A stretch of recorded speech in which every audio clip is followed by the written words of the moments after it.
Welcome to another episode of the 50 Shades of NBA podcast. This is your host, Trey. I'm Nathan. And we're here on episode 40, a.k.a. What podcast is it, Nathan? It is the Sean Kemp podcast. Or, more importantly, and much better, the Udonis Haslem podcast. Ooh, okay. You said that I was going to get smashed purely because of your player pick for the podcast. I thought you were going to go with Aaron Aflalo. No. Okay. Did he play for the Knicks, Aaron Aflalo?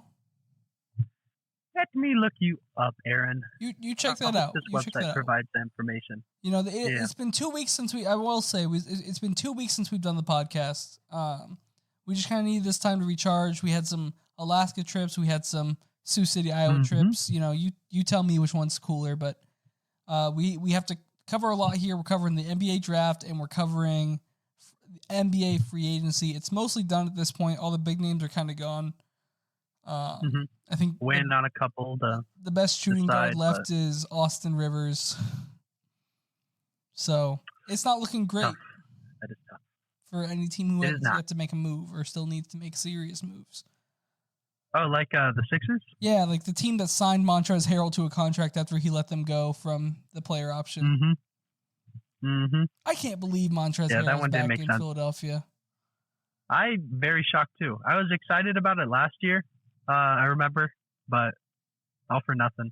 But maybe that had to do with Doc. Who knows? I don't know, dog. I just know that there shouldn't be a world where Montrezl Harrell is getting minutes over Paul Reed if Paul Reed returns to the Sixers. Paul Reed. Did you see? So Paul Reed signed a 3-year, $33 million, 27? 23. 23? 3-year, $23 million contract with the Jazz. Yep. He's a restricted free agent, so the Sixers have the right to match.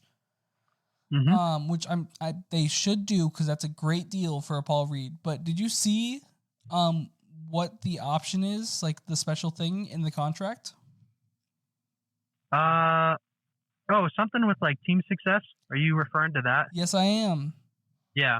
Specifically, Paul Reed, if his team that he's on reaches the conference semifinals, his contract becomes guaranteed for all three.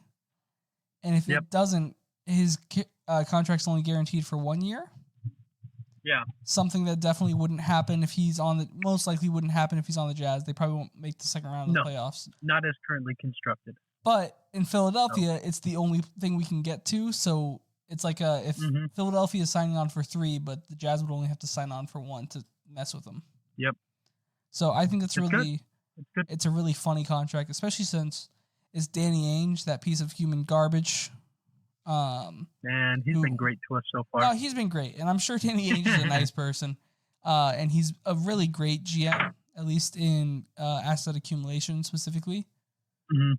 But it's just super weird that I've never seen that happen in another contract. So it's kind of, thanks, Danny. One more thing to mess with the Sixers is one more thing to add to the list of why you don't like them.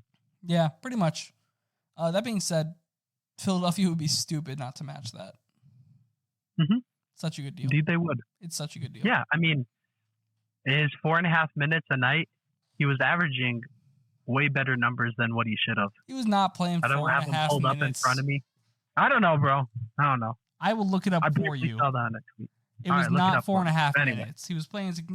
He definitely didn't get the minutes he deserved. He was playing over 10 minutes last year for us. Okay. I don't know where I got that from. My bad. I'm willing to guarantee. He's never his lowest season, he was playing 7 minutes. Last year, he was playing 11 minutes for us, 10.9 to be exact. Averaging 4 points, 3.8 rebounds, and 0.7 blocks and assists. I'm pretty sure. Let me actually check that one. But, yep, 0.7 blocks and steals. Sorry, not blocks and assists. Blocks and steals is what I meant to say. That's a per 36 of 14 points, 13 rebounds, 2 blocks, 2 steals, and 5.9 fouls per game at per 36. And he'll be a great addition to the Utah Jazz. He won't be playing on the Jazz. In no world is Philadelphia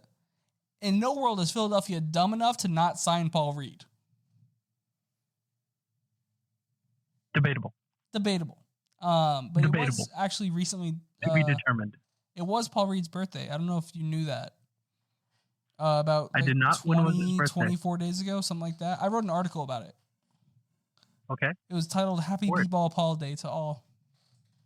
B-Ball Paul. That is a great nickname, though. It really is. On the note of birthdays, it was also my mother's birthday. Happy birthday, Mom. On June 25th. Happy birthday. So a little bit ago. But happy birthday, Mrs. Mueller. Yeah. Mama Mueller. I'd play that in. You scare me. Yeah. Not actually. No, but, she but a little scares bit. me. But a little bit, yeah. Yeah. And it's an appropriate fear. But like I was saying, but, we got to get into the NBA draft because we don't have a whole lot of time. And because this one's coming out today, which is Sunday, but we're recording on Saturday, we probably aren't going to have one that comes out on Wednesday. And then we'll probably hop back on to a normal track on the following Wednesday. Yep. So just so you guys know and are aware. Yeah. But thank you guys for waiting 2 weeks for us to make this episode. We do appreciate it. Hopefully we make it worth the wait. Probably not. We probably suck, to be fair. I mean, if it's anything like the TikTok that I posted, then yeah. I'm convinced they don't want us to be great. At 29 views. 29, bro. What is that scam? Listen, that's only the ones for you, though. Like, mine are fine. Man. Anyways, NBA draft. First and foremost, Victor Wembanyama was taken first overall. No surprises. Brandon Miller was taken second overall, and Scoot Henderson was taken third overall, which I think is what we both settled on in our mock draft that we did. Yep. I didn't get a single pick right after that. Did you? Did you get a pick right after that? I did have the 4. I did have Amen Thompson going to the Rockets, and then looking at it, doesn't look great. Doesn't look from great. there on out. I just had people. Oh wait, yeah, I had the Jazz drafting Taylor Hendricks at 9. Oh, look at you, 50% right. Look at you. Yeah, I was proud of that. That's pretty good. I was proud of that. I was and not. I blamed the organizations for not having my draft board be perfect. So. Perfect. I was not right. I only got those first 3 picks right. I think I said that Amen Thompson's probably who they're going to go with, but it's just not who they should go with. I think I had them picking Cam Whitmore, who fell a crazy amount in this draft. I think he was in the 20s, right? He indeed was in the 20s. He fell, right at 20 to the Rockets. So he ended up going to them anyway, just way later. Yeah, would steal the pick for the Rockets. Yeah, absolutely. I don't know what caused Cam Whitmore to fall that far. He was really like that top 4, top 6, injury worries, and it's just like gone. Yeah, it just had to do with health concerns, really. So I don't know. I thought he would have, at the very least, after he fell out of the top 10, be taken in the teens somewhere. Granted, he was just right outside of it at 20, but still, I think he will make a lot of heads turn and organizations be like, damn, we messed up. Yeah. That kid's great. I'm one, great's a strong word. I'm not the biggest fan of Cam Whitmore's game, but I do think he's probably one of the top 15 to top 10 players in this draft. So I think it was kind of crazy. Yeah, potential-wise. Like, I like him. I like him more than I like Jet Howard. I like him more than I like Cason Wallace. I like him more than I like Taylor Hendricks. I like him more than I like Anthony Black, but that's just right now. I think Anthony Black has a chance to be better than him overall. I like him more than I like both the Thompson twins, but again, I think that's probably just a right now thing. Okay. I don't know how much I like the G League or the overtime elite league. Is that what they were? Overtime elite, yeah. Yeah, so that's super. We've never had anyone go that route before to the NBA, so I'm definitely a little wary of it. I want to see how they translate. I do know, just seeing stats and stuff on Twitter from Amen's first game, really good stat line. I don't know if they won or not. It doesn't really matter. It's summer league anyhow, but yeah, he seemed to anyway adjust pretty well from the rookie class and year 2 guys or whatever. So it's promising to see. Don't know how his brother's doing, but yeah. I will say summer league is awesome, but I don't remember what team this guy was going to play for. But Jabari Parker was supposed to have a comeback into the summer league, and I think he couldn't because of injury or something. Yeah. But Jabari Walker was supposed to be in the summer league, and I had I don't have a friend. A YouTuber I watched, Click Productions, was flying out to a game so he could watch Jabari Parker. Jabari Parker play. But Jabari Parker, what a GOAT. Now that's a strong take. Like, he's probably better than Jordan. Might be. Joey Chestnut's actually way better than Jordan. True. Most dominant athlete of all time. Speaking of Jordan, I gotta do one thing, and I promise we're gonna go back to the draft. But I was playing 2K, and I started like a franchise in the Michael Jordan draft, and I ended up getting Jordan. I was trying to get Hakeem. I had the second overall pick, but the Bulls took Hakeem instead of Jordan. So I drafted Jordan. Oh my God. And Jordan, like, the peak end, peak start age that's now in 2K, his peak end was 23, super young. And I was kind of like, oh, whatever. Or his peak start, where he stopped progressing. He just stayed where he was at 23. His peak end age was at 24 for some reason in that save. And so at 24, he just dropped from he dropped from an 89 to an 85, and the next year he dropped to an 81 at 26. Oh, it was so weird. They couldn't have been a Jordan fan. That was like personal to them. I was so confused. Might have been Scottie Pippen. What happened? I was like, where did this? Yeah. But other than that, in what world? Yeah, interesting. I guess in that universe, then LeBron definitely had more rings. I haven't gotten to the LeBron draft yet. Okay. And I think Jordan finished with 5 rings. On that. Wow, still even being mid 80s? Yeah. Well, I drafted David Robinson as well. Okay. So David Robinson, Jordan had like 1 Finals MVP, but David Robinson had 4. All right. Yeah. That makes more sense. Yeah. So it was weird. I said it. I was like, stop that. So I like set it to like the peak end age of like 28 or something. Cause I was like, yeah, listen, if you wanted to be young, fine, but you're not taking away Jordan from me when he's 24 years old. Yeah. Literally. Yeah. Sorry, Jordan. You're going to digress every year. By the time he's 27, he's like a 75. He'd be like a 70, like he was an 81 at 26.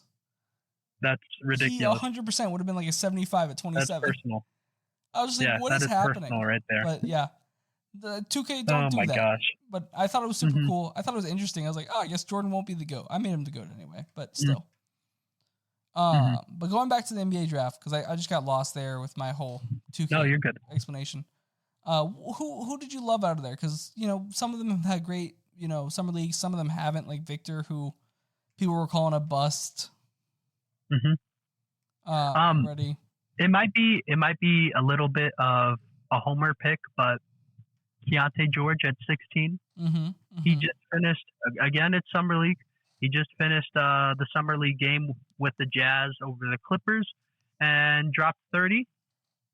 And at halftime, I saw he had 7 assists. So that's a really promising pick, especially right in the middle of the first round. And then we kind of talked about him a little bit later or a little bit earlier with Cam Whitmore going to the Rockets at 20. Yep. And then I did like Chris Murray out of Iowa going to the Blazers as well. Pick 23, right before the Kings pick, so they couldn't reunite Chris and Keegan. Yeah, I did really like that one.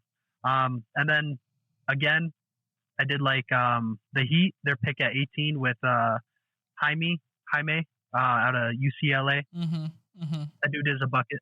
He'll be good.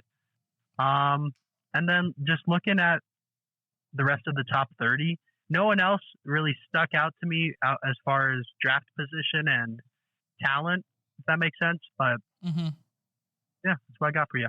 Okay, I can go in on that outside the top 30. I will say I'm a fan of pick 25 to the Grizzlies with Marcus Sasser. He never really excelled to that next level that everyone wanted from him, but he was still a solid point guard for Houston. So I like that, and I like the Bryce Sensabaugh pick for the Jazz at 28.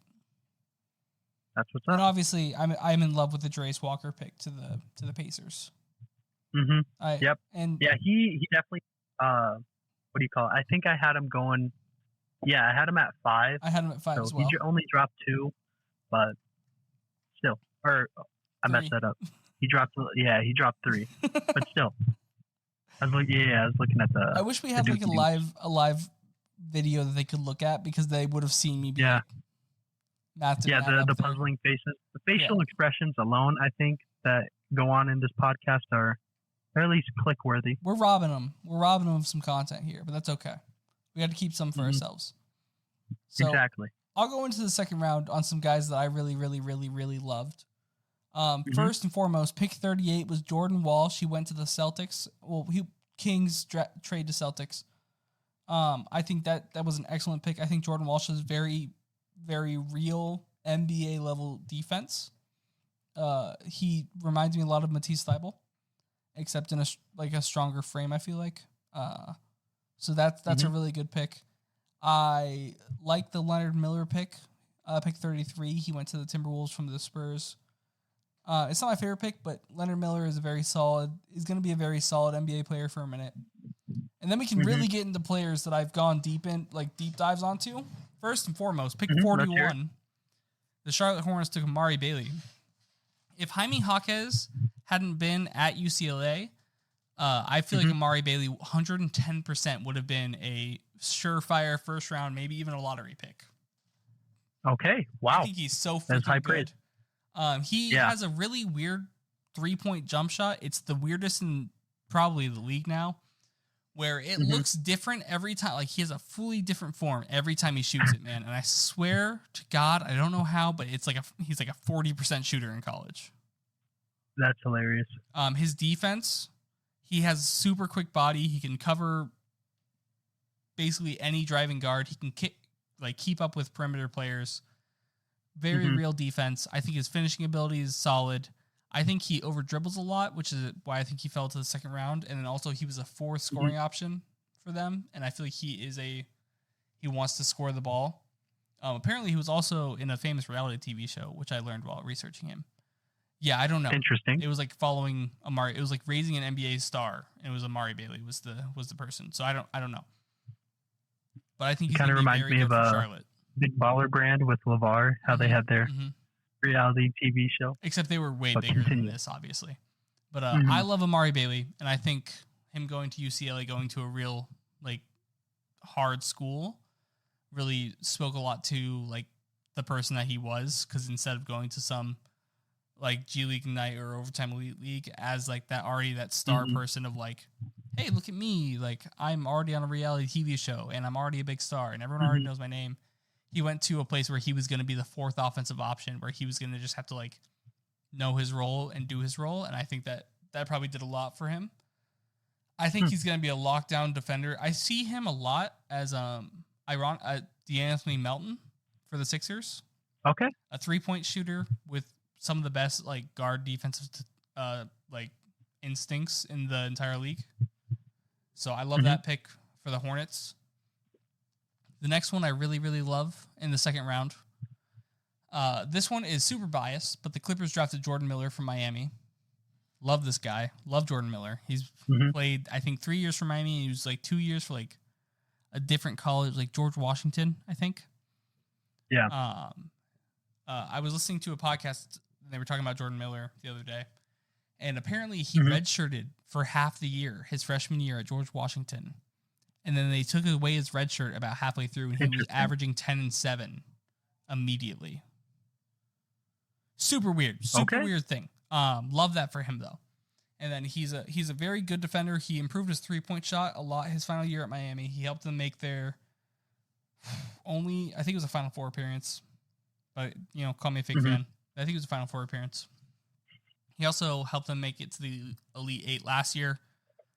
Jordan Miller's great player, older guy, but he has that leadership you want. Pick 55, also from Miami, Isaiah Wong to the Pacers. He's also got that leadership. He played 5 years. He's a Philly guy, high school. So gotta love him already. But I think he's an excellent gotta appreciate finisher. The support.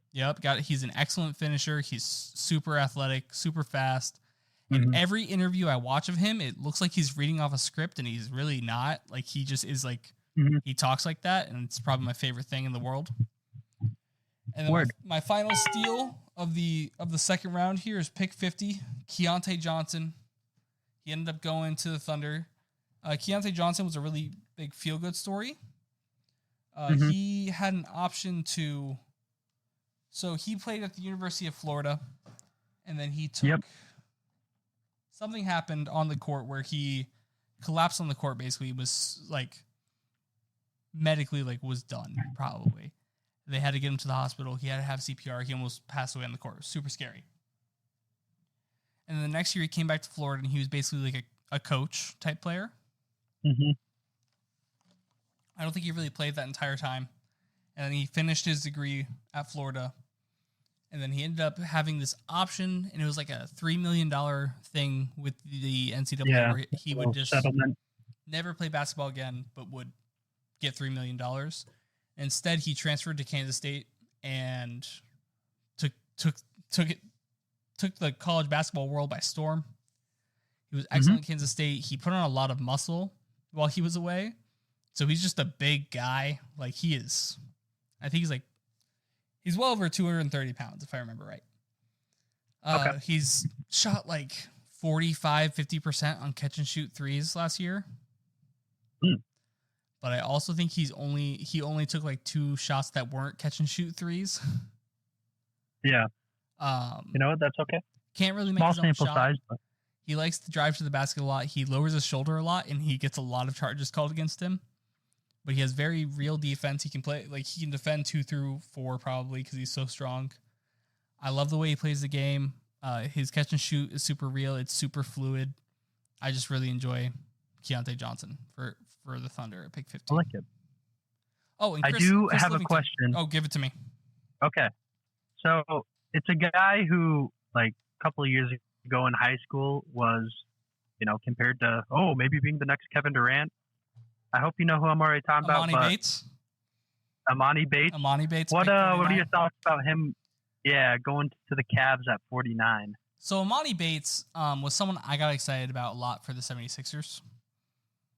And in reality, Amani Bates, I watched a lot of film actually on Amani Bates around draft time. Mm-hmm. He is the best pure shooter in this draft. His jumper is smooth. His hips are super fluid on drives and step backs and everything. Yeah. Just incredibly, able at Eastern Michigan, to just get a bucket from wherever you wanted. He would just be like, yeah, I'm shooting. I'm, 40 feet away, whatever. And it'd go in.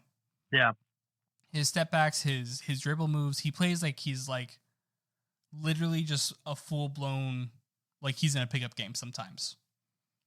That being said, that is the only positive I have about Amani Bates as a basketball player. I don't know anything about the guy. I'm sure he's a great guy, and I don't want to besmirch his name. And I obviously I hope that I'm wrong, and I hope he becomes a superstar and gets max contracts and makes money, because that's what I want for every player who got drafted. Yeah. But that being said, have you ever watched him try to drive to the basket, Nathan? I have not. He misses every single attempt. He'll overextend his drives and try to use his offhand to finish, and he'll airball layups constantly. Oh, he if anyone with any sort of strength, I've seen, because he's 6'8" or something. He's lanky. He's super tall. I've seen 6-foot guards manhandle him when he tries to post him up. Yep. I've seen him. I have no words for that. I've seen him over dribble into corners and then just kind of turn the ball over. I've seen him drive and have 3 different a power forward, a small forward, and a center all covering the paint while he's trying to drive for no reason.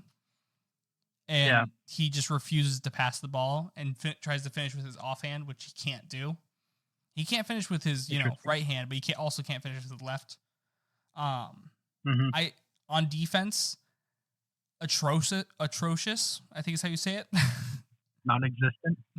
I've saw multiple times at Eastern Michigan, just completely lost, not even knowing what he's doing. They'll be in a zone and he has to cover his zone. He covers neither zone, or he'll leave someone open and they'll pass it to the other person, so he'll cover the original person, or he'll just forget he's playing defense and there'll just be 2 open shooters that he's not covering while watching the play. He just is checked out. But also, I don't know how much of that was Eastern Michigan, because where else were they going to get offensive buckets from if he's not resting up for those plays? If he's not the one doing it. No, that makes sense. I just don't understand. But he's not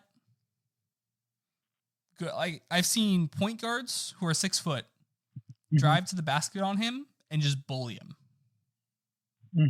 Just whatever they want, they can get that shot. He can't go around screens.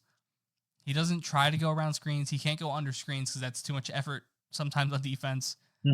He just he doesn't play defense in any way. He's worse than Trey Young. Yeah.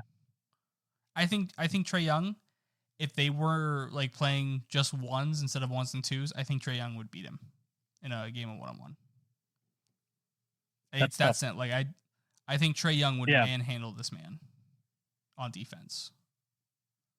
Okay. It's rough. It's really bad. I appreciate that, though.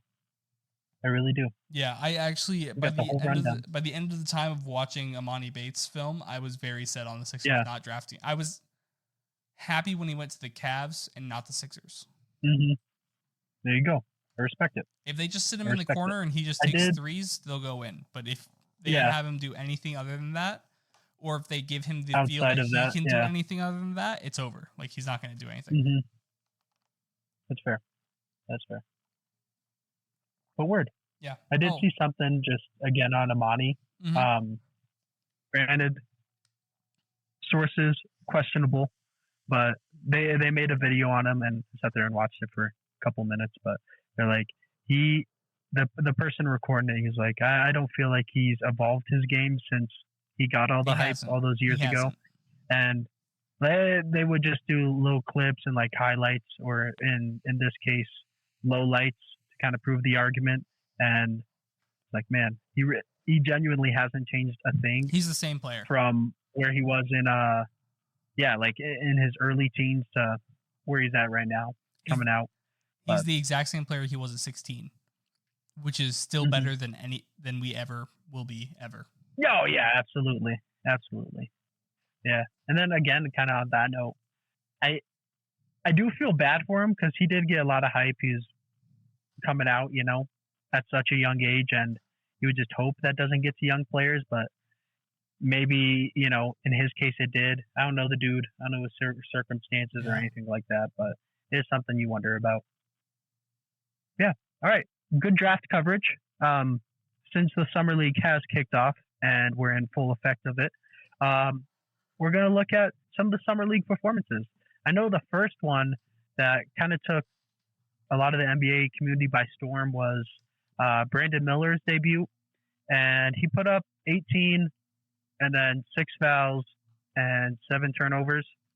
I think so far the Summer League, it's going to be the story and Summer League of overreacting to lackluster performances, because one, you can't get that many fouls, in actual NBA. The Summer League allows a little more flexibility for the young stars. But 7 or 8 fouls for Summer League to foul out? No, I don't remember, to be honest. Yeah, they have a lot of leeway, though. But, I mean, he's not going to be going out there committing 7 a night, like, on average. He'll have LaMelo Ball, who just signed a huge contract, doing a lot more of the ball handling for him. I don't know who is on that Summer League roster for the Hornets, but I would just imagine your number 2 pick in the draft is probably going to be the highlight and vocal point of the offense. But I agree. Yeah, I don't know. Yeah, I feel like so Summer League itself is just such a if your player that you drafted and you're rooting for plays bad, you're just like, oh, it's just Summer League. But if they play great, you're like, he's the GOAT, Yeah. And it's always like Running that. This town. It's always like, it doesn't matter. Do you remember when Brandon Clark was the best player in the Summer League and won Summer League MVP and was just like, he's fine in the NBA? Yeah. Or a better example is when Kevin Knox II was the MVP of Summer League, or when Lonzo Ball was the MVP of Summer League. I was going to say that 2017 Summer League Lakers. Yeah, it's just, it's whatever. It's Summer League, and I'm happy to see players play, but I'm just not putting all of my freaking belief in them. By the way, it's 10 fouls in the Summer League. It's 10 fouls. 10? Yeah. Do you know why I know that? Oh, My gosh, why? Because a player fouled out in 27 minutes. That's honestly impressive. It's even better. It's a Utah Jazz player.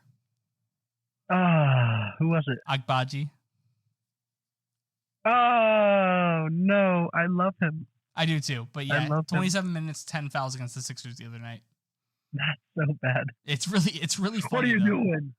It's really funny though. He gave Jaden Springer 10 free throws. Oh my gosh. So Jaden Springer's been nice for the Sixers in Summer League on everything except for offense. You know what? That's okay. That's why you have 4 other players. Yeah, he had 6 on the court with you. He had 6 steals the other night. Also, Terquavion Smith Okay. has been that guy for Philadelphia's Summer League. And I'll be honest with you, that's one of the players I wanted the Sixers to trade up back into the second round with, and they got him on a 2-way deal instead. So I'm happy about it. They also got Ricky Council. There you go. Even better.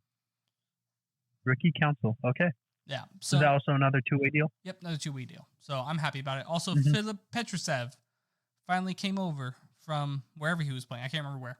But we drafted him a couple years ago. So now he's finally here playing in Summer League. There you go. Happy Trey. I like Filip Petrusev. It's kind of like a well-known thing for Sixers fans that you're really down bad when you're watching Petrusev highlights, and that's what I was doing about like a week ago. So, okay, a little bit in the NBA lull of news and all that. Yeah, but he's finally here, and he's fine. I think he was like 4 for 7 the other night. Nothing bad. Word. Nothing bad. Like that kid. I like it. Do you wanna talk to me about Mr. Wemby? I'll talk to you about Mr. Wemby. So Mr. Wemby, one of his security guards got in trouble with Britney Spears the other night. I don't know if you saw that. Yeah, I did see that. That was so funny. I think the security guard, like, but, yeah, it's pretty random, which makes it funny, but it's not funny because, like, hey, be nice, don't hit women. Yeah. But apparently Britney Spears came up behind and, like, grabbed onto Wemby's shoulder, like, tapped on it or something to, like, get a photo with Wemby. And then the guard backhanded Britney Spears. And all I'm seeing now is Victor had a really awful Summer League debut and was getting manhandled. Yes. He missed Britney a dunk. Stans? And then all over Twitter it was just Britney stans, like, don't mess with Britney. It was impressive. And I was like, wow, like, they rallied. Yeah, I'm like, how is Victor trending right now because of Britney Spears fans? But yeah, he had a rough Summer League, but debut at least. But who cares? Like, he's Victor. He's a dog. Like, this guy. He's like 7'4.5" without shoes on. Dog, just a dog, straight up. I mean, he's a dude who, when he 2-3 years ago was getting buckets on a prime Rudy Gobert, who was in the middle of his back-to-back Defensive Player of the Year era with the Jazz. Like, he's getting buckets on that guy. And that's at 16. He'll be fine. He's fine. Yeah. He's fine. He worked on his three-pointers with Steph. Like, yeah. This guy is like basketball Jesus. At least in terms of hype. Yeah, in terms of height and, like, what you see on paper. Yeah, he's just, I mean, he's the dude. He's probably, I don't know what it was like when LeBron was drafted, but I assume it wasn't this big. I think obviously social media and internet, a little more presence with that helps, but like, there's so many people when Victor was at the peak of his hype with the draft process that were genuinely saying he was a more hyped prospect than LeBron was. He really might be, because he's that. Yeah. He's all that in a bag of chips, right? I mean, he's just crazy. So the overreaction to the Wemby thing is really funny, especially because I do believe he's going to have an incredible career, like Hall of Fame level career. I cannot wait to play 2K with Wemby. It's going to be a cheat code. Yeah, no kidding. It's going to be stupid. People are like, don't play the Spurs. Don't tell me what to do. Yeah, literally.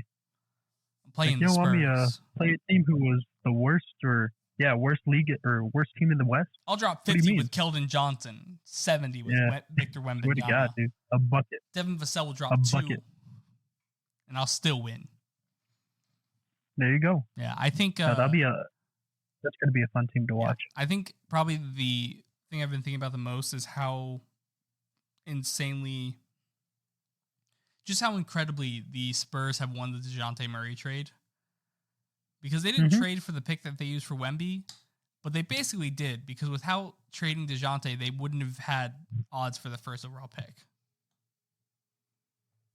Touché. Yeah, it's just it's very true. And we'd be watching Wemby in Charlotte or something, and that'd be, I'll be honest with you, I just wouldn't be excited. Nobody wants that. No, I wouldn't be either. It'd be like gross.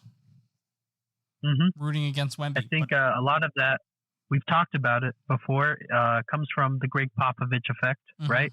And Greg Pop also just signed a 5-year contract extension today. Yeah, nice. So for at least the foreseeable future, it's going to be Pop and Wemby, running things down in San Antonio. Yeah, it's going to be too good. I'm excited to watch NBA basketball this season. Probably more excited to watch other teams that aren't mine more than I ever have. That's where I was this year. Yeah. Yeah. I mean, fair. When you have a certain level of depression about your own team, you just get excited about other teams. And James Harden's making me have depression about my own team. So that's whatever. That's fine. Yeah. It's cool. Absolutely. It's over here. I love it. Had my mic muted so I could cuss over here, guys. I was going to say, maybe it's a good thing that we didn't have the face cam on. Yeah. Or a face cam in general, because I don't know how well you would have been able to hide the mouthing of some explicit words. I think they anyone would have just been able to tell what I just said.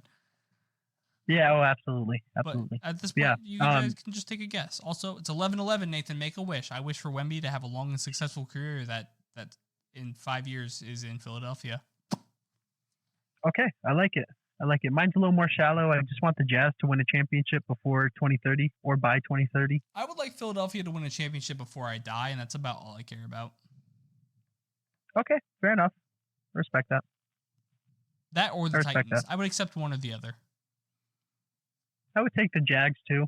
I actually, you know what? I said it in high school, kind of off track here, but I said in high school, I was like, by the year 2030, Jags are going to be a Super Bowl champion. It looks good coming off of last year. Bro, we lost by the Chiefs by 7. Trevor Lawrence is about to have the hardest regression of any quarterback ever. No, don't even say that. You're a liar. Lying. Lying to the American public. I'm going to be right. And some people say. I don't remember. What did you jinx for me earlier in the year? Oh, no, it specifically had to do with the Sixers series when they're up 3-2. Yeah. Yeah, Sixers-Celtics series. And I was like, I guarantee. I Charles Barkley'd you, dude. You did. I was like, you I guarantee absolutely that did. the Sixers are gonna go on to the Eastern Conference Final, and I hate you. Yeah, that was bad. You're like, don't say that. It's so funny. As far as I'm concerned, you lost us. You lost us a chance at the finals this year. I'll take that. I will take that. We could have beat the Heat. No, probably not. I think so. You don't think so? We lost the Celtics. If we can't beat the Celtics, we can't beat the Heat. Law of syllogism. All right. Yeah. Anyway, summer leagues. What's his face? Scoot Henderson also had a really good debut. Don't know what he finished with, but I did see that he, at the end of the first quarter, 13 points, 3 rebounds, 3 assists, 71 from the field, and 100% from the three-pointer. This was last night, and then he ended up getting shut down, at least for his next game, just due to a shoulder injury, which is unfortunate, but those are crazy stats at the end of the first quarter. They really are. To say the least. And then another guy, kind of talked about him earlier, Amen Thompson, who also suffered a injury, so he's going to be shut down for the next game at least. Another really good debut in the summer league. So it's cool to see the top 4 stars all really performing more or less. I know Wemby, he had his off night. Brandon Miller had a pretty decent bounce back game against the Spurs in the summer league, but they're all, you know what, living up to expectations, at least so far. I can't believe that Ochai Agbaji fouled out with 10. I didn't realize it was 10. I thought That's it was like crazy. 7 or 8. Yeah, that's ridiculous. Also, if you Google Scoot Henderson Summer League stats, one of the suggested questions is Scotty Henderson stats, and it shows Scoot Henderson stats. because apparently people have been messing up Scoot Henderson's name. So I just looked up Scoot's real first name. It's Sterling. Sterling Scoot Henderson. Huh. Yep. Kind of sick, though. He was born in 2004. He is a year older than my siblings. Oh, my gosh. That's depressing. Man, here we are covering him. I guess that's when you know you've made it. He is 6 months older than my little sister. Oh my gosh. Wow. Dog. We really gotta get some growth hormones, leg extensions, and then get good at basketball. We suck. We are doing nothing. I know. What the heck, dude? Buddy's making millions of dollars. What's he gonna spend that on? Me. Spend it on me. Scoot. Come on. Scoot. These are Fortnite kids. Fortnite, dude. His high school. Yeah. They are Fortnite kids, dude. His high school was affected by COVID. Oh my. That's crazy. That's crazy. Oh my god. That is crazy. Oh my lord. Scoot Henderson's high school was affected by COVID. Trey, eventually we'll be old heads reacting to players that get drafted who were affected by COVID in elementary school. Oh my, don't say that. That's not, those kids don't exist. That's ridiculous. Yeah, not yet. They haven't, they're not even a thought right now. They're like middle schoolers right now. Crazy, dude. Literally. They're going to be drafted in like 5 years. Oh my gosh. Wow. Was Bryce James's middle school affected by COVID? Probably. Had to have been. That's ridiculous. I'm blowing my mind. Sorry, there's so much like silence happening on the pod right now. This could be a whole rabbit hole. It's because we're just in disbelief with the concept of time. So really, what, Damian Lillard's like 11th season was affected by COVID, and Scoot Henderson's high school graduation was affected by COVID. Mm-hmm. The math doesn't math to me. Doesn't add up. This is, yeah. It's kind of ridiculous. I can't even. What? Yeah, but Trey, let me tell you something a little more ridiculous. Give it to me. The fact Jeremy Grant is making $160 million on a 5-year contract. It's crazy. Thanks for getting us back on track here, because I was going down some dark holes. Yeah, no, we could have gone down. We would have had a 2-hour pod just about how ridiculous it is to think about that. Yeah, but anyway, Jeremy Grant. Jeremy Grant is on a 5-year, 160 contract. I don't think there's an option on it. There might be a player option. But what's really bad about this is that it literally, like, Jeremy Grant signed this contract, and then an hour later, Damian Lillard demanded his trade. Mm-hmm. That's what did it for him. That's crazy. I can't. Really. No, he was so, like, he clearly, like, was like, you better re-sign Jeremy, and then they did, and he's like, deuces. Like, there's no way to include that contract in anything, because it's just there. Like, you can't, like, do you just hold on to Dame until Jeremy Grant's a tradable contract on like December 24th, January 15th time? And you're like, if you want Dame, you have to take Jeremy. Yeah, literally. I don't know, though, if Dame would even show up in a report. No, he said if he doesn't, you think? Yeah. He said if he doesn't go to the Heat, he's not going to report to their training camp or whatever. Yeah, dog, that just kills like your public perception so deeply. I don't think Ben Simmons was like the trial run for that, and we know where Ben Simmons is now, so I don't think that's going to happen. Okay. It's fair. It's whatever. I think that's probably the worst contract of free agency. Also, you see how it says on our sheet Dylan Brooks contract on here for our next worst contract? Yeah. It's different now. It's not it's not 4 years, $80 million. 86 million. For someone was in a bidding war for Dylan Brooks, and now it's a 4-year, $86 million contract. They had him been bidding with themselves. They're like $86 million, and then Mike D'Antoni somewhere was just like $82 million to get back at them. So the Rockets have now signed Jeremy Grant to a 4-year, $86 million contract. What is that, $21.5 million per year? Is that right? Yeah, we'll go with that. Yeah, no, that's right on the head. Nail on the head. Yeah, but okay. I thought so. Literally a couple of weeks ago, month and a half, whatever, like people were talking about him being lucky to be in the league. Memphis was really apparent with how they felt about him and just said, we don't want, you're not going with us in the future of, the franchise's direction.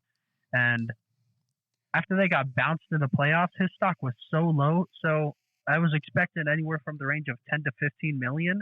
I thought that would have been like the prime peak 15 for what he would get, but I don't know, man. 21.5. They had money to spend. Yeah, they had money to spend, and they're going with Dylan Brooks. They spent it. I'm just flabbergasted. Wisely, I don't know. I'm just flabbergasted because they had such a good draft, and they were finally they're finally looking like they're going in the right way for culture. I still maintain that drafting Amen Thompson doesn't do a lot for your culture, but it's still a good pick, no matter what. And you have Ime Udoka, who has controversy, but is just known as a good coach. Yeah.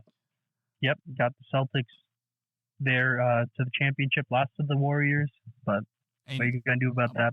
But at the end of it, then you decide to bring in someone who has been so pivotal in games for the Grizzlies and has been such like a leader in the locker room, but is in like such a negative light. And I don't see players like coming out to defend him. Like, have you seen John Morant or Desmond Bain be like, no one in that Brooks is our locker room? Genuinely, I didn't even see their head coach say anything. He didn't. You would at least expect he didn't say anything. Staff, to step in, be like, lay off on them a little bit, but didn't provide any of that. I don't know. I don't know. I see why coaches wouldn't, just because they don't want to jeopardize their job with front office who's already made a decision. But at some level, like Jaw's on Twitter constantly, man. Yeah, all the time, for better or for worse. And Desmond Bain, I think, is on Twitter, and Xavier Tillman, I'm pretty sure, is on Twitter. And the only thing I've seen them make is some like kind of weird, almost backhanded comment about the Derrick Rose signing with like, I just wanted to have some player who can mentor our team on and off the court. And I was like, is that a dig at Brooks? Probably not, but it could be. I think those are the two worst contracts you read into it. by far. Just since we're on the topic of it, I'll give you my other three that I don't like. Give them. They'll be in a TikTok later, but if you don't have TikTok, I'm giving it to you now. I didn't like Max Strus.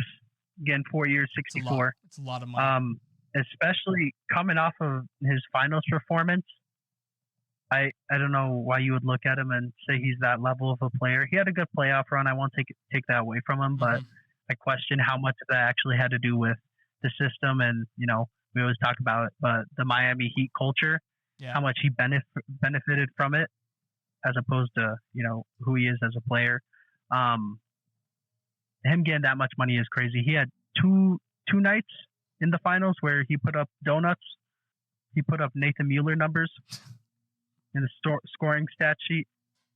And he was your starting shooting guard, dude, or forward, whatever you want to classify, or whatever he was on the court. But forward, okay. But $164 million for that? It's a lot of money. I don't know. Especially for the Cavs, you got Mitchell, who's a bucket, Garland, who's a bucket, Mobley, who he can get buckets. I don't really see the fit with the Cavs and what he brings, because it's not like he's a great defender, I see some level. So I don't know. I questioned it. I see some level of fit with it, if not simply for Heat players provide great depth pieces on other teams. And if you look at, it's a lot of money. But if you look at the Cavs, specifically the Cavs, they have Cedi Osman as their sixth man, right? Karis LeVert like that is sometimes starting, so not even him. Like it's not like they have like incredible depth. And even if they don't, even if Strus comes in there as a starter, right? Strus isn't bad at defense. Like I would say he's a plus defender. I don't think he's like a great defender, but he's a good defender, and I'm okay with that.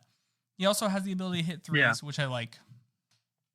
I don't know. It's it's not a bad signing in any way, except for $64 million guaranteed. It's crazy. It's crazy. I don't know. He doesn't provide. I mean, at the end of the day, it does boil down to 16. Yeah, it boils down to 16 a year, but I don't know. I don't know. It's a lot of money for overreaction based off of a finals. Yeah. What do you call it? Performances. So. Yeah, he was pivotal. He was very important to the Heat team. Yeah, that's what I'm trying to say, Nathan. I don't know. My mouth's failing. Yeah, I got you. No worries. Give me your next. It's a dual pod. Give me your next two. I'm gonna let you run through it. Give me your next two bad ones. I'm not gonna say anything. I also didn't like the Cam Johnson signing. He's getting 4-year, $108 million, which, like, he's a great player. He is, and people were talking about him in the league getting about at max $20 million, but he's getting $27 million a year, which, if you're the Nets, you just traded for him. I get you probably wouldn't want to lose him, but who else is bidding 25 plus for Cam Johnson? I don't see that huge of a market for him. He's a young player. He's great at basketball, obviously, but I don't know. I didn't like that one either. I think you have to look at it as a couple things on a Cam Johnson contract. Okay. First, he was restricted, so you're at the mercy of every other team who needs to pay for a power forward, a 3-and-D power forward. He also has been on the finals team. Started is extremely playable in the playoffs. Like, he's not a hindrance on that, so that's already a plus. And then you have to look at teams who may have been in the market for a power forward. Kristaps Porzingis opted in, traded to the Celtics. Draymond Green re-signed. Jeremy Grant re-signed for 160. So you already have a crazy market on older guys. Kyle Kuzma re-signed suddenly for 4 years, $102 million. Crazy market on these older guys with, honestly, like, Cam Johnson's probably better than a Jeremy Grant at this point. I would prefer Cam Johnson on my team as opposed to Jeremy Grant. And then also, Cam Johnson's younger than all of them. And then every team that is going to give him a contract knows there's about a 60% chance that they don't get him and that the other team's going to have to eat the contract. So I think the reasoning behind it is to get in front of that curve and just be like, no, sit down. Like, you're staying here. This is an overpay for you. And no one else is going to talk to it, because if you go talk to other teams, we're going to take this off the table and we're just going to match whatever they make, whatever they send. And then if you're Cam Johnson, you're like, well, obviously I'm just going to take the above market payment. Yeah. And then the Nets are like, fair. Man, thank God we signed the best power forward on the market, like, quickly. You like Cam Johnson more than Porzingis? I don't like him more than Porzingis, but Porzingis was already off the market, and Cam Johnson isn't injury prone. And Cam Johnson's a just rebounder. On that Porzingis trade, I love that. I love that for the Celtics. I do too. I just hate the Celtics. I was mad about it too, because it's the Celtics, the rich getting richer type of deal. But oh my gosh, the Celtics, another fun team to watch. It's not a fun team to watch because they're wearing Celtics green, and it makes me want to throw up. It'd be fun. Makes me want to vomit everywhere. Brown, Porzingis, Horford. Is Marcus Smart on the Grizzlies because of that trade? That's right. He's on the Grizzlies. Yeah. So now my God, that was crazy. Yeah, I completely forgot about that. How do you feel about that? Smart going to the Grizzlies? Listen, I hate Marcus Smart, and it just gives me a new person to hate on the Grizzlies, so I'm good with it. On Memphis. Yeah. Okay. I'm now for some reason I'm fine with Dylan Brooks again. I don't hate Dylan Brooks anymore. He's in your good graces. Yeah. Oh, it's so funny. Like, get your bag. Yeah. Yeah, man. Dylan. Yeah. Way to go, DB. Yeah. I'm like, that's the GOAT right there, Dylan Brooks. Another piece that got moved in there was Trey Jones. I really like him. He led the league. Tyus Jones. Tyus Jones. Thank you. Tyus Jones going to the Wizards, and probably going under the radar just because you have bigger names like Porzingis and Marcus Smart. But he's so good. His assist to turnover ratio has been the best in the league for 4 years or something like that. 6 years. 6. Oh my gosh, even better. He turns the ball over like once every like 20 assists or something crazy. Look, if you want to like blow your mind for how bad 2K is, simulate a season with Tyus Jones and look at his assists to look at his turnovers in that season you simulated compared to every other year, because he averages like 0.8. I think his career high in turnovers is 0.8. Mm-hmm. That's crazy. It's unheard of. It's unheard of. Mm-hmm. And so Tyus Jones is one of my favorite players in the NBA. So I'll probably cop a Tyus Jones Wizards jersey. I dig it. Yeah. And then, since we're talking about the Wizards now, Jordan Poole going to the Wizards because he was traded over there, yeah? Yep, with the Chris Paul trade. Chris Paul. Yeah, with the Chris Paul trade. I like it.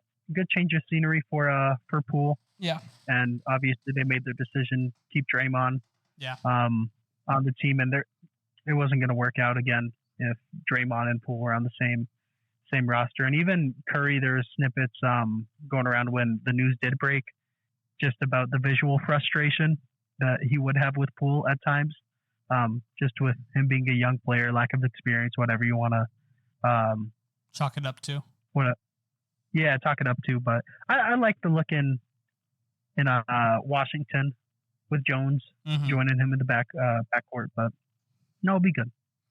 It'll be a surprisingly good play-in team, I feel like, next year. Mm-hmm. It will be. But yeah, I think another bad contract. I love the player, so it really pains me to say this because I love him so much. But Bruce Brown, a Nuggets hero here in Denver. Turn on a radio show. They were drooling over the man during the whole final series. Even during the regular season, he's a fan favorite. He really is. And it sucks because, I'm here in Colorado and I do like him a lot, but he's getting $22.5 million. I'd pay that. Wow. I'd pay that in a heartbeat. Wow. That man's a game changer. And he's from the University of Miami. The U! Oh my goodness. You're too much. I don't know. Him and Lonnie Walker were dogs. A nice 15 mil, 15, like 17, right around there. I would have paid 25. 25. Yeah. I would have. Insane. If I was the Hornets, oh yeah. 25 mil? Yeah. Oh, okay. Deal. If I'm the Pacers, 28 mil. Easy. I'm not even joking. I'm not even kind of joking. Like, I would 100% pay $25 million. I know you're not. Let's make for it Bruce better. Brown. He's so good. He's so good. I do, and I know I love him. But you also hope that when you give him that big contract, when you're not competing, that by the time you are competing, he's like, let's give you a team-friendly deal, 10 mil. Mm-hmm. You hope. You hope. But hey, even if you don't, you're still like, we got you, Bruce. We gave you 22 mil. That's a steal of a deal. When you posted on TikTok that's one of your worst contracts, I'm going to post it as one of my best. No. I'm gonna stitch it and be like, here's why you're wrong, idiot. That's fair. You know what? I might not include them on the list just because of that. I'll play around with the contracts that have been dished out and find others that I'm not fans of. Because at first I did have Dante DiVincenzo, but I do like him a lot as a player, and he's going to be making like 12.5 mil. Mm-hmm. I think the 50 million a year over the next 4. I think it really stresses you out more. And then you're like, wait a minute. Then you divide it. Yeah. So at first I was like, but I think he'll have a bigger role on the Knicks than what he did on the Warriors, obviously. So yeah, he's a great player. Villanova guys getting back together. Art Brunson and Mr. Dante. Yeah. And Josh Hart. And Josh Hart. And Josh Hart. My bad. All three Novas. My bad. Now they just need Mikal Bridges. They can have a starting lineup of Nova players, and they'd be goats. That'd actually be really cool. I won't even lie. And Mitchell Robinson still. As far as winners goes, who team or just player contracts, who do you have? I don't really have a winner. Everyone makes me sad. The losers, the 76ers. Okay, so the actual winner is the Phoenix Suns. They have killed it. They have absolutely killed it. I remember I talked about Trey, it with what you. did I tell you 2 weeks ago? Yeah. What'd you say? I was saying it was after the Beal deal, right? Beal deal. And we saw Booker, Beal, and then KD, and then Ayton still on the roster. I was like, you know what? There's going to be players that go there on nothing. You're like, what? Why would they do that? Okay, to be fair, the players that they've signed were going to get nothing no matter where they went. They didn't choose nothing because of that team. And I still think that you don't think? No. They chose that team because they were getting nothing everywhere, and they went, well, I'll go to the Suns because at least I'll have a chance to win a championship. Try and get a ring. Yeah, see? Yeah, but it's not like they were getting like better offers from other teams and were like, nah, Suns on a 1-year minimum, like David Lee was doing with the Warriors. I know Eric Gordon. He had some eyebrows in LA, about possibly going he there. He had some in LA. He had some in Philadelphia too. But and then Josh Okogie, I feel like he's a guy who definitely could have got more than $2.3 million. Who? Josh Okogie? Yeah, Okogie. My bad. No, I just didn't hear you.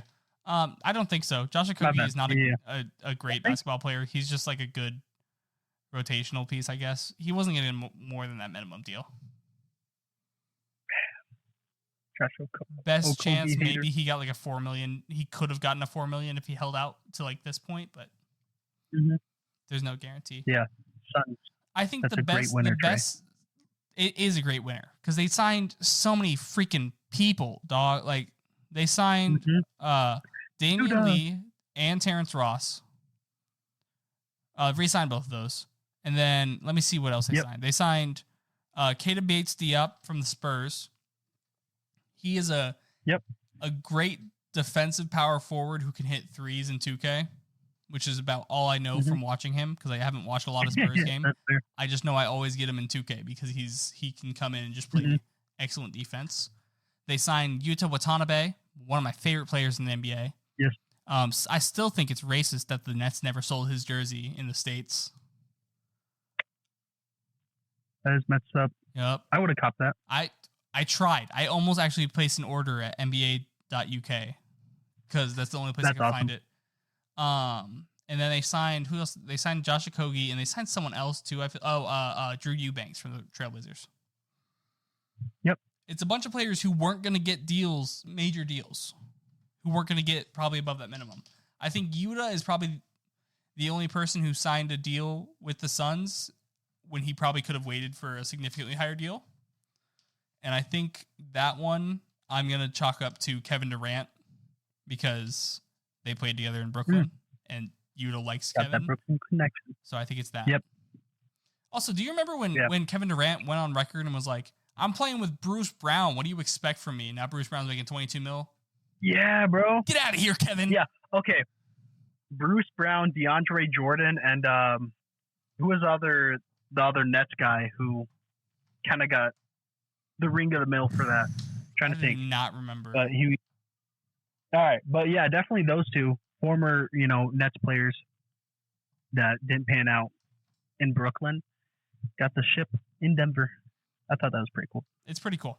That being said, I think the Suns are probably the biggest winner just from the names that they signed and how underrated a lot of them are. Like Drew Eubanks is not good, but he's solid. Mm-hmm. Yeah. I'm not against anything here. I would also like to float the Dallas Mavericks. Re-sign Kyrie, Dwight Powell, Seth Curry. Seth Curry is a good pickup. And he kind of Dante fell off Exum. last year. Dante Exum is not a good basketball player. I feel like we talked about him. I feel like we talked about him 3 weeks ago for no reason, and now he's in the NBA again. Yeah, he made his return. I don't know. I'm happy with the offseason they had too. I'm not, but they are still looking to trade Tim Hardaway Jr. Christian Wood's good is gone, and I'm hoping he signs with the Sixers. But now I'm not because we have 8 freaking centers, and none of them are Paul Reed's of this moment. So it's whatever. It's whatever. I don't know. Everyone makes me sad. I wish the Kings. I like that the Kings re-signed Trey Lyles and Harrison Barnes. Yeah. The Cavaliers have spent a lot of money, so the Cavaliers have a good bench now with the Strus and George Niang. Shout out Bang Bang Niang. We miss you. We love you. I'm sorry you're gone, but I'm so happy you're succeeding and getting paid. He's like on a 3-year, $27 million deal. The Trailblazers also matched the contract. If the Mavericks had gotten the Matisse Thybulle deal that they offered, I would say they're a winner, but the Trailblazers matched it.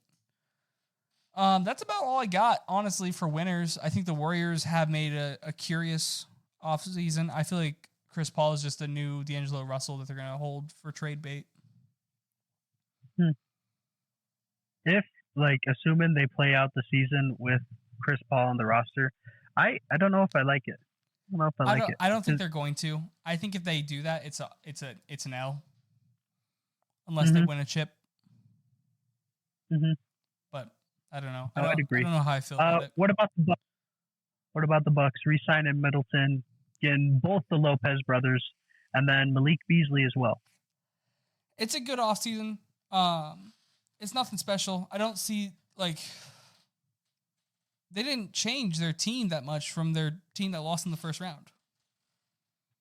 Yeah, I mean, they also haven't changed much since their championship. Yeah, I also think injuries. Granted, Miami just manhandled them, even with everyone on the court, but Giannis was dealing with something. Yeah, it just didn't matter, no matter what. Go ahead. It was inevitable. Yeah. What do you think, Lakers? I was just gonna say my other winner is probably the Lakers. I enjoy Cam Reddish. I enjoy Taurean Prince. I think it's a super underrated signing. Who else did they get? Yep. I'm blanking. They got Reeves Gabe Vincent on a great deal to be a playoff starter. I think D'Angelo Russell's 2-year deal is awesome. I do think it's a player option on the second year. And then I think Austin Reeves' contract, 4 years for $56 million, is a steal. I think they just started off every other team by going, we're matching anything. I do not care what you offer. And then they went, all we can offer you is $56 million. And he went, Lakers. Okay. Yeah, Lakers, LeBron, AD. We're running it back, baby. He goes, I'm him. Yeah. And LeBron goes, I guess. Yeah. Yeah, man. He's like, I bet that's in his contract somewhere. He's like, you all have to call me him. Missy. Imagine LeBron James walks up to you and he's like, you're him. I'd be like, okay. Oh, wow. Circling back to the Mavericks, they also added Grant Williams. That's right. That's right. They added Grant Williams. I don't think that's super. Yeah. I like it. It's a good addition. I still don't think they're a winner. They haven't done anything to make me think that, again, if they had gotten Thybulle, they're the worst defensive team in the league. And I don't know how much I'm set on this Luka Kyrie backcourt, as cool as it is. And as much as I like both the players as individuals, I don't know how much I'm set on it. So that's a big thing there. I think they're not losers by any chance, but they're not winners yet. They're just there. Okay. I need more defense. And on then, that team. Yeah, that is fair. Yeah, it's definitely something that cost them down the line, which probably is why they said, you know what, we'll see what we can get in the draft lotto type of deal. So it does make sense. But another team here for you, the Celtics. They also didn't do anything in the draft lotto. I'm sorry. They traded the 10th pick to dump a player and then use that trade exception to get back into a late first round. It was really dumb. I hate that. I hate it. Oh. What the hell, Mark? Yeah, it was bad. It was really bad. That being said, what'd you say? The Celtics? Yeah, Celtics. Losers, as always. Okay. What are you going to do? Pay $300 million to Tatum and Brown? Good luck. Good luck building around that. $600 million to two guys is crazy. Yeah, no, it really is. It's insane. It really is. Kristaps, again, I am still happy about the Kristaps going to the Celtics because I think it'll look nice. But other than that, outside of that trade, you lose Marcus Smart, who great locker room piece, great defender. As a point guard, and in a league where there's so many terrific point guards, kind of need that. Brogdon, he's battling injuries, which is why that first trade didn't go through. So I don't know. We'll see. Brogdon's always battling injuries, though. It's just confusing to me. I don't understand the Celtics team. I think every year we want to call them a winner, and they don't do anything actually. Like it's just like oh, the Celtics signed. I'm Bill Russell right now. The Celtics signed Blake Griffin. He's an ex-All-Star. He's gonna lead us to a championship. He's gonna bring that veteran presence. It's gonna be so important. Top 27 moment in NBA history. Get out of here, Bill. That was a good comp. I like that. Who did I say I was? Did I say I'm Bill Russell? I meant Bill Simmons. Bill Russell. Bill Simmons. Yeah. Bill Simmons. No, I got you. Sorry, I didn't mean to talk bad on Bill Russell. The obvious GOAT because he has 11 championships. Get out of here, everyone else. That is fair. Follow suit in the championship order. But yeah, I think those are all the teams that were kind of on my radar. I already mentioned the Rockets. I do like them. The Fred VanVleet signing was really good. I do like the veteran locker room presence of Jeff Green coming off of a championship. I think that'll also help. Yeah. Other than that, everyone else, you suck. Yeah. That being said, I think we should run through these last four things because it's super short. Okay. I first want to say John Collins went to the Jazz. Yes, he did. Disgusting. Do you want to talk about it? I wanted to say the Jazz as another winner. I think for what they've not lost really and been able to retain and bring in. So they did re-sign Clarkson, who I genuinely thought he was going to be gone. I did too. But they came to a agreement there, so that's a win. And John Collins, obviously another great offseason addition. Guy who's been on the radar for a while, even when D. Mitch and Rudy Gobert were still on the roster. So it's kind of cool. They finally got the guy that they've been looking at for years now. Yeah. I think it'll be a good fit with Markkanen, Collins, Kessler. I do too. I think the worst part about the John Collins trade is we're not going to see as much Taylor Hendricks. And I think that's the only negative to that, right? I mean, everything else is just a positive. No, that's good. Yeah, I mean, Jazz, I think, had a really good draft, but they did. They had a great draft. Talked about that. They had a great draft. I like the Jazz a lot coming into the season, actually. I think they're a play-in team. I'm optimistic. I hope you guys lose every game and get the 5th pick. That's rude. Yeah, but then with the 5th pick, you guys draft Bronny. Okay, then we'll just draft Bronny. Yeah, there we go. Get LeBron. All comes full circle. Perfect. And then LeBron's like, actually, I don't want to play in Utah. I was going to say Bronny in a Jazz jersey. That just doesn't sit right with me. It doesn't, but it'd be cool, actually. I'd be kind of with it. It would be cool. I'd probably get a Bronny and a...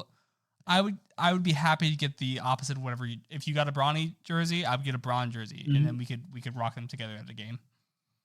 Okay, the James gang. James gang. And then Kira will get her a Bryce James like peach jam jersey, and she'll just be like sitting 2 rows down from us. We're like, you're not in the NBA. Perfect. That's everything. Storybook. Yeah, that's John Collins though. Yeah. I think he's garbage. I despise John Collins, but just as a player, not as a human. A lot of this hate is coming from Hawks Sixers series. He just wore that stupid shirt with Joel on it, his dunk on it. No. Yeah, put him on a t-shirt. Yeah, if this is the first episode you've listened to, I'm a Sixers fan, and I let that guide my every thought. That being said, first thing he thinks about. Speaking of Sixer fan and every thought being guided by it, James Harden has demanded a trade. Ooh. Great job. Yeah, thank you. It was good. It was a good one. That being said, it was evil because James Harden, why are you doing this to me? I bought your jersey like the day you got traded, dog. Like, I have your jersey before I have a Joel Embiid jersey, dog. You could have just chilled here. Yeah. Could have just chilled here for like the next 4 years. I wouldn't even care if we wouldn't have won. I just would have been happy to have James Harden. But now you're going to leave us. And there's no way like Darren Morey's going to be able to turn like crap into gold again because he already did that with the Ben Simmons trade for James Harden. So like what is there to do, you know? I don't know. I also like trying to think of suitors for him. Where's he going? Clippers, Knicks, one of those two probably. Phoenix maybe. Phoenix probably not so much now. Phoenix? Yeah. Phoenix, connections to Phoenix for sure. Okay. I'm guessing he's gonna end up in a Clippers jersey. I would personally love, and everyone calls me stupid and crazy for this one, but I would love for him to end up in a Knicks jersey and us to have RJ Barrett. Okay. I want RJ Barrett on the Sixers so bad. I was texting one of my buddies. You are a big RJ fan. I was like, RJ's got that dog in him, and he responded with maybe a poodle. And I was like, you know what? Get out of here. I was like, RJ's that dog. Like, RJ's there. He's got it. He's going to be great. Give him a chance to be with Joel and Tyrese, and then Zion would come eventually, and it'd be great. I think there's a little bit of wishful thinking that is playing into this. But I'll let you have it. I don't know. I think I would enjoy seeing if they can make it work, Harden and Paul George, a swap there. Oh, no. Swap. No. It wouldn't even be that. If he ends up with the Clippers, Paul George and Kawhi are staying. It's already... Oh, my gosh. Yeah, it'd be like... Yeah, you know... It'd be like... We get like Norman Powell, Robert Covington. Yeah. You know what? That scratches the Clippers out for me. Yeah. Man, Knicks might be the option then. Harden to the Knicks for RJ Barrett. I don't think so the Knicks came out early and said they had interest, but I think the interest was in assuming that a Paul George trade was happening. And they were like, we want Paul George, and James Harden goes to the Clippers, and then RJ Barrett ends up on the Sixers, which I would still like. Imagine RJ Barrett, Emmanuel quickly, and still be happy. Like, I was gonna say Obi Toppin, but they traded him to the Pacers. Pacers are winning this offseason. I would have loved that. I would have loved to see a little RJ. Mostly, I would love to see also a quickly Tyrese Maxey backcourt reunion because they were teammates at Kentucky, drafted in the same draft. So I think that would be sick. I dig it. Yeah, that's about what I got. That being said, James Harden probably should have been traded, or Ben Simmons probably should have been traded to the Kings for Tyrese Halliburton. Ooh. That's what the trade was originally. We went with this one instead. Ooh. Yeah, it hurts every time you think about it. Oh, that would have been nice. That would have been so nice. Because Halliburton is that guy. He is that guy. Yeah. All-star. The GOAT. Pacer GOAT. That's still Reggie. That's still Reggie Miller. That's still Reggie and still PG-13, honestly. Yeah, PG-13. Who? Oh, my God. PG-13 on the Pacers those days. Incredible. Unstoppable. Okay. Quick note on that, because he was actually a lot of players' like icon or what do you call it? Like role model? Yeah. Or someone they looked up to or tried to model their game. A lot of the draftees in this year's class had PG as a guy they try to model their game after. Didn't Brandon Miller say he was like the GOAT? Quote unquote. Yeah. Famously, Brandon Miller said, "Oh yeah, PG-13's my GOAT." But it was cool to see the younger generation. I say younger as if they're not like a year or two younger than us. Yeah, but like it's cool to see them kind of point to a guy in Paul George who I feel like he doesn't get enough love. He doesn't. Everything he has done, but yeah. I remember in 2017, I had a Cavaliers rebuild where I re-signed LeBron under the promise that I would trade for Paul George. And I traded for Paul George, and we won like 2 more championships for Cleveland. I bet. Yeah. He's that guy. He was that guy. I love Paul George. But what do you call it? The other guy who has kind of been in I don't want to be here talks. Damian Lillard. Damian Lillard is holding the Trailblazers hostage, and it was fine when he was wanting to play for them. Completely different thing where it was just like, Dame, the most loyal guy ever. Like, we love Dame for being loyal. Now is demanding a trade to one team. Like, you should have just left in free agency if you were going to do this, right? Like, that's it. Like, you don't have to, like, you cashed in and then went, I'm leaving. Bye. And he's so like playful with like the song, like the Will Smith song Miami came on his IG Live, and he's like, no, it was just a coincidence. I don't want to like only play in Miami. And it's just coming out like he only wants to play in Miami, nowhere else. Hours later, he's like, if it like it's come out from his camp, like if he gets traded anywhere else, he won't like play for them. He won't report. Like, I am so stressed about this Damian Lillard trade not being to freaking Philadelphia that I'm definitely taking it somewhat personal, but also like you can't demand a trade to one team. That's not how it works. And if they don't find a team, like this is where player empowerment's gotten too. I said this with the Ben Simmons things too. It's where it's gotten too strong where players can go, I'm just not going to pay. You're still going to have to pay me. Dog, you don't always just get to pick and choose where you play. And when you had the chance to, you instead, like, cashed in. Yeah. It's frustrating. I do have a question, a clarifying question. So before we got to where we are right here, you said he held him hostage when he was on the team. Can you elaborate on that? I more that the Trailblazers with Damian Lillard committed to playing in Portland could never rebuild. They could never make moves just as an organization. They had to be an organization where, hey, Dame, we're gonna trade CJ. That okay? Dame, we're gonna trade for Jeremy Grant. That cool? And then finally this year is like the one time that they were like, no, we're not consulting Dame. We're just gonna take Scoot Henderson because he could be generational. And it's just like, that's the straw that broke the camel's back. Like, I understand you haven't won anything. Like, you've been to one Western Conference Finals. You've had 0 All-Star teammates. And it's got to be frustrating on some level.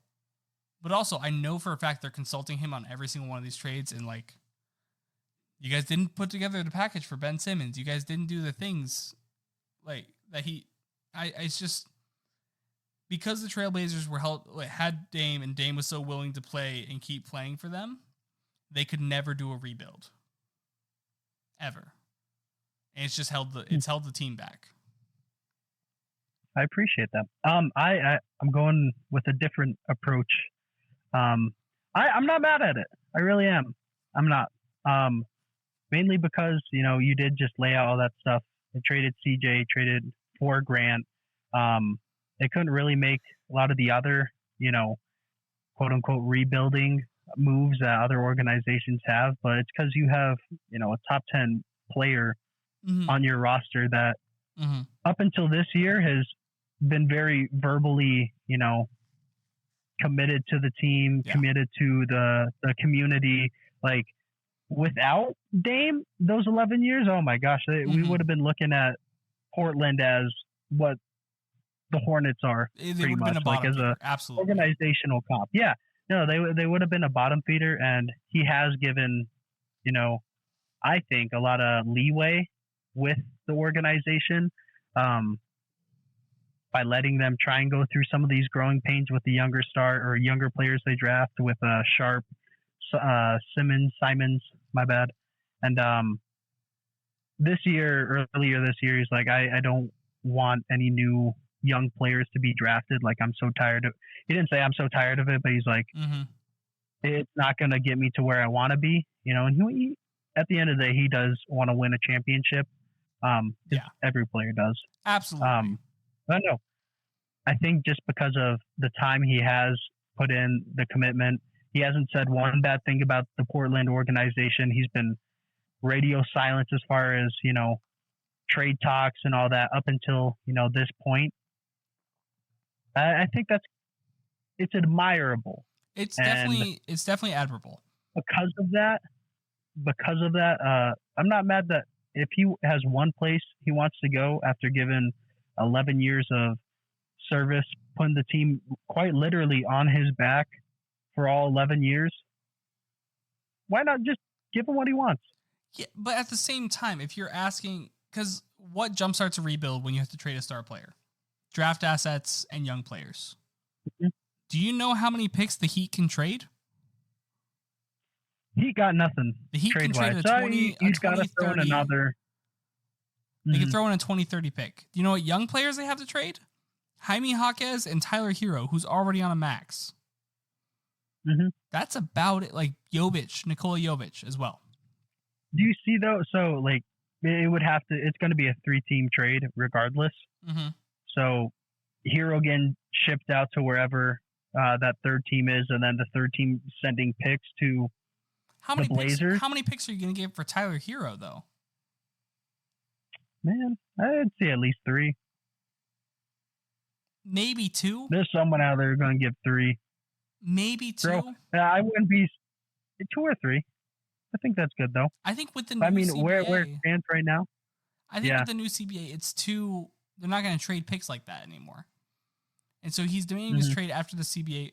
Listen, I have no problem with anything Damian Lillard has done up until this trade demand. Like, being on the team and just being willing to, like, play with those younger guys or play with those bad teams and, like, put them on their back, super admirable. And I have nothing but respect for Dame. But this specific action of going, no, I'm going to re-sign with the Trailblazers free agency for this max contract.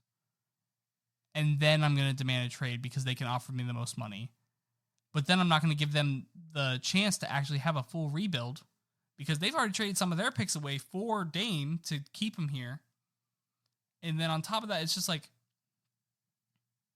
I don't know, it's just you're condemning a team and a fan base to irrelevance without the chance to get better by saying, only trade me to this I don't know about irrelevance because they did just get Scoot Henderson. Yeah, but it's one guy. A generational talent. If he's not a Sharp has good upside. He has good upside. If Scoot was a generational talent, Brandon Miller wouldn't have gone second. You know.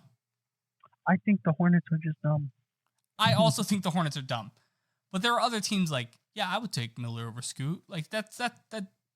There were arguments to be made for that, but no one was like, we'll take Scoot or Brandon over Victor. Right, because Victor's a generational talent. I think Scoot is a very top tier talent with high potential. I think generational talents have to have unlimited. Generational talents, like as many times as we've had like a number 1 overall pick that is like consensus. Like I don't know, counting on one hand. Yeah, like we've had like Zion, who's trying to be traded for nothing at this point. Honestly, just to get out their contract. You have Victor, you have LeBron, you have Markelle. One of those players is a rookie, one of those players is the GOAT, and 2 of those players aren't really like superstar level, or if they are, they play like 40 to 20 to 30 to 0 games a year. Tatum wasn't even like that group because Markelle was viewed as the obvious slam dunk number 1 prospect. Thinking about the successful number 1 overall picks like Anthony Edwards, he was argued about with LaMelo Ball and James Wiseman, man. Like, there's like the slam dunk prospects, the absolute generational ones are few and far between, and even they aren't slam dunks. Like, it's crazy. Like, the last time, do you remember when Jahlil Okafor was supposed to be the first overall pick over Karl Anthony Towns? You remember when, who's that? Who's the bum who went to the Cavs? Andrew Bennett? Anthony Bennett. Anthony Bennett. Like, it's seriously like, you are handicapping this team at such an extreme level by going, I only want to go to this team with no picks and realistically, 2 young players, neither of which have star potential with Jaime or Nikola Jovic, and one guy who maxes out like an 87 in his prime in 2K, you know, with Tyler Hero, who's already on a max. It's just, it's not like, it's also, I saw someone arguing about this and they made a lot of good points pro Dame side. It was my buddy Andy said that basically since when should we take the side of the organization over the player? And that's a very good point that, like, obviously the player should just have the freedom to be who he wants to be. But he should, like, when was the last time that a player gave a list of teams he wants to play for and it was one team with no assets? One team, can't think of any. Exactly. I mean, it's even like, even players who are fantastic, who want to go to one team, they do it in free agency. I'm thinking, I mean, LeBron James to the Heat waited for free agency. And then still it was a sign and trade to get them draft picks from the Heat, oddly enough. So that way they could, you know, recuperate that and build up. It's just a certain level of like, dang, dude, like you are single-handedly destroying trade packages for you. Because instead of getting $1 for $1 on your exchange, or even like potential for $1.25 on your dollar exchange, or potential for 90 cents, you are going, I want that team. They can only offer 60 cents on the dollar. Do it. You know? I'm also I'm just thinking again to the 11 years of loyalty he has had to the organization. I'm not going to throw that out because of the one team he wants to go to. Yeah. You know? I'm just not going to put that on the back seat. And again, whatever third team comes in, the Trailblazers are going to get those picks. Trailblazers, they still have their own picks, right? They have most of them. So even if they are bad, they'll still be in a good position come draft time to get decent players at the very least to help fill out their roster, build to wherever they want. And then I don't know, man. With Dame re-signing for his max, that was last off season, right? Mm-hmm. I don't think Dame went into this off season with that idea of if we don't accomplish what my goals are or whatever. I don't think he had that hindsight of I'm gonna leave the next off season. When he signed it, I fully believe that Damian Lillard had the intention of playing out those years on his contract, because that's what the precedent has shown us. Yeah. So I think I'm happy for him, and we're going to disagree on this one, but that's okay. I'm happy that he did try to ride it out, and he's 32 years old, probably seeing a little bit of the light at the end of the tunnel as far as his NBA career goes. So he wants to get it out, and if he feels like the Miami Heat give him the best chance to do that, then he's just putting himself first as opposed to the organization for better half of a decade. So I absolutely agree, and you're right. I mean, at the end of the day, whether we agree or disagree on this, we're still. But I gotta say, you did talk about the player empowerment aspect. I think only NBA players with the level of cachet and stardom that Damian Lillard does have should be able to have this kind of power and sway. Like Ben Simmons, you brought that up. No way in hell Ben Simmons should have had the amount of power that. I don't know if that'll get us flagged. Really? What? I see it on TV all the time. All right. I don't know. I hope not. We're now anyway, a PG-13 episode. Guys like Ben Simmons, PG-13 episode. I don't think guys like Ben Simmons should have the cachet and sway to I agree. dictate trade. So Dame, Steph Curry, LeBron James, the top 10 players in the league, top 5 even. I'm okay with having that.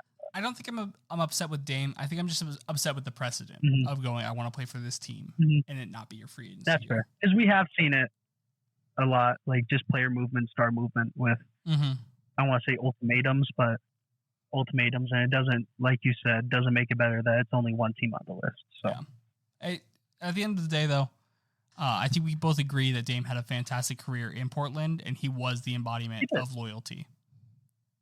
Yeah, going to get a statue. I honestly don't know. You don't think? You got Bill Walton and Damian Lillard, dude. That's fair. Okay, it is Portland. I was thinking how Toronto doesn't really have anything super honoring of Vince Carter because of how he left. Yeah. But yeah, that's a fair point. Yeah. But Trey, I think at the end of the day, we've talked about the game a lot. What will bring us together this off season, early NBA season, is NBA 2K. Yes, sir. And September especially 17th. How it's cross-gen now. Woo! Cross-gen 2K. I can't wait. It's gonna be great. It's gonna be great. We had I'm so excited. We had a save together where we had a 16-game season where we built a team and then player locked. Yep. And I locked on. I was a player lock Matisse Thybulle, averaging 20, and he was a player lock Kevin Huerter, averaging 45. That was such a goofy team, dude. It was so much fun though. It was our swag team, right? Yeah, swag team. Matisse Thybulle and Kevin Huerter, swag. Yeah, epitome of swag in the NBA. It was good though, but I'm excited. I hope they fix their shooting mechanics though. Agreed. Yeah. That being said, Nathan, I think Agreed. it's been real. It's been fun. And it's been real fun. Indeed it has. I hope you all enjoyed this hour and a half long episode. Hour and a half, but it was worth it. We needed it. It was good. We had to make up for last time. So next episode that comes out, this will come out on the 10th. And then the next episode that comes out will come out on the 19th. So don't wait around for the 12th episode. We'll be back onto a regular schedule on the 19th. Be there. And then we'll see about a regular schedule after that, because the week after that is the week I'm moving to Virginia. Mm-hmm. So we'll and see. Then the first week of August, getting married. Yeah, it's the wedding episode then. Wedding episode, indeed. Yeah, I'll try to bring on like all the podcast equipment and just see if they let me just carry it on. That is fair. Well, you might not have to, because it's record on that Tuesday, you know? Yeah. In Wednesday. Oh, we're fine. We're doing it. We're chilling. Yeah. We're doing it. That being said, deuces.